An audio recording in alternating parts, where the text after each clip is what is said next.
I'm Jane Jewett. I'm the chair of Carlisle District Credit Union.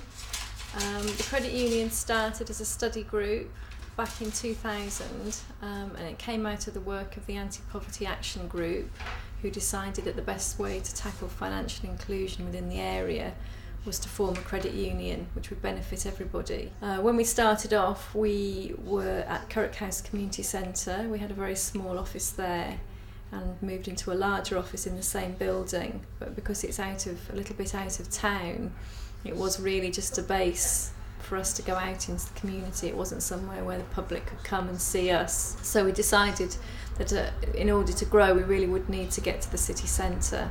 So we've been spending the last couple of years really developing membership and focusing our efforts on getting into the city centre.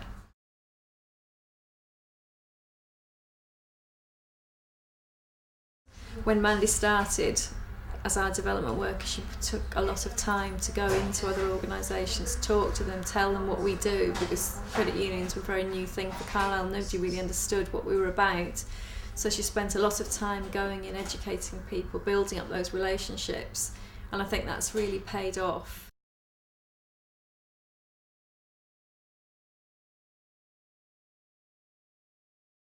I think a lot of people look at a business plan to think, well, it's just something you should have to tick a box or to get funding, but really it's something to look at month by month so that you can plan your long-term strategy. I mean, we have to look into the future to see how many members we're likely to have by a certain time, how much money they're likely to be saving, because we do have the potential to make our own money. Although we're non-profit making and all the money goes back into the credit union, we look to a time in the future where we would like to be self-sustaining and not at all reliant on grant funding. So in order to do that, we need a really good business plan that we can follow to see at what point in the time we can possibly do without funding and how much we might need in the meantime. So we do use our business plan as a working tool.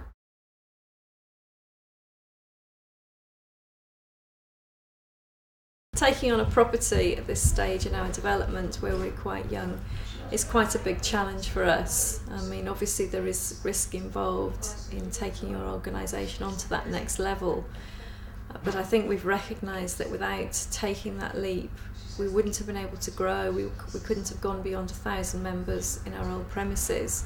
So if we want to grow and we want to serve the community, we have to look at that and take a calculated and informed risk, and I think that's where the business plan helps. You look at it and you measure that risk.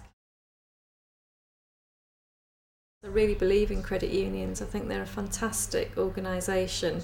They offer a level of service I think that the banks don't offer anymore, a more personal service, a service where we'll always try and go the extra mile to help the customer. We have 30 trained volunteers working in our collection points, and people enjoy coming in, having a chat with them when they're paying the money in, and they feel comfortable coming in to talk to us often, and that they're treated like a human being no matter how much money they've got.